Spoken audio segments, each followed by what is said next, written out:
Hey everyone, how's it going? It's That Nerd Ryan here, and today we're reviewing The Marvels. I just saw it last night, and I gotta say, it was a lot better than I expected. Still wasn't the best Marvel movie, wasn't the best thing Marvel released this year. Obviously Guardians of the Galaxy was, but also wasn't the worst, being Secret Invasion. So, this movie was very entertaining, and just a very great cast, honestly, and some pretty cool settings. I did have a few issues that I am going to talk about before we get to the spoilers, and then I will say the stuff that I liked about it, and then we'll get to spoilers after ranking it. So, what I didn't really care for in this movie was the villain.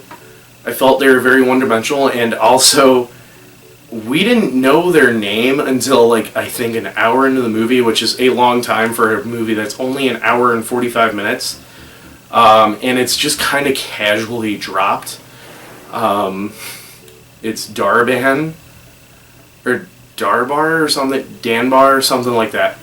But yeah, she, really kind of, she had a good, motive and everything, but she was very one-dimensional, and I think that's how they play Kree, but it just felt like she was very uninteresting. Stuff that I did like was the humor in this movie was very spot on. Kamala Khan, standout character, and just some of the scenes and settings and jokes were just spot on and really made the movie stand out. So I am going to give this movie a 7 out of 10. Like I said, it's not the best Marvel movie, it's also not the worst.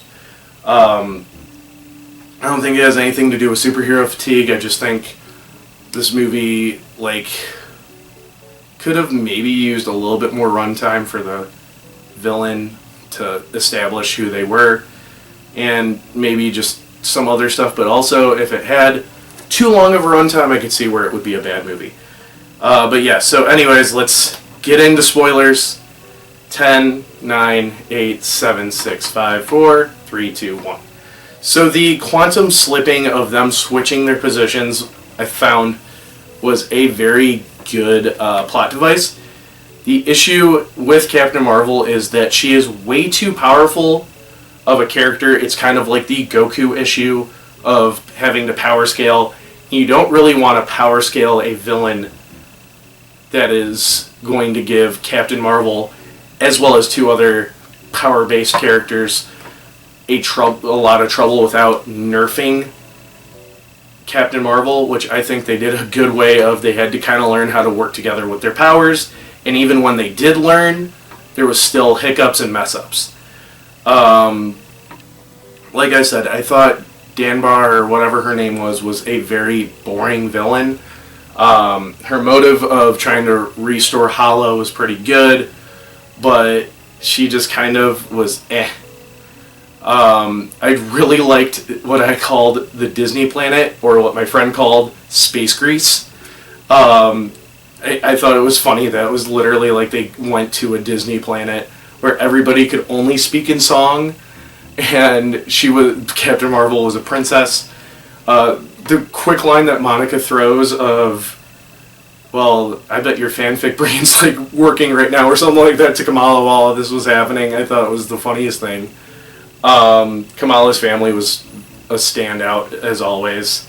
And then the Flarkin infestation / attack was one of the best scenes in the movie. I thought it was pretty funny with them chasing down people, and they're like, yeah, no, let it happen, and everybody's still freaking out, and it's played off like a horror scene, but it's just cute little cats running around.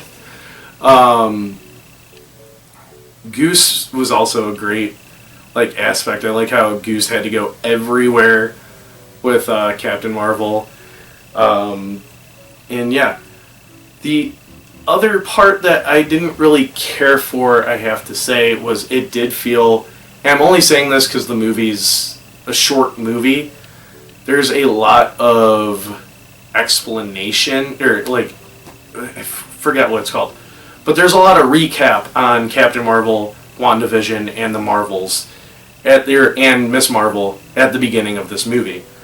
And it does take up like a half an hour, which if it was like a 2-hour movie or 2.5-hour movie, no big deal, but that's already almost a third of the time of the movie is recap, which I found was an issue. But I thought all this acting was stellar. I also did like the twist that Captain Marvel did ruin Hala by destroying the Supreme Intelligence. But I thought, like, I initially thought that the villain was going to be like Ronin's apprentice or something. And no. I also like that they tied Kamala's wristband into the plot and everything and how it works out. But yeah, also, the cameos in this movie were great. And I'm not talking about the cameo at the end credit scene. Yeah, we'll talk about that in a second, but seeing Katie Bishop and Valkyrie was great. Still getting over that cold, I apologize.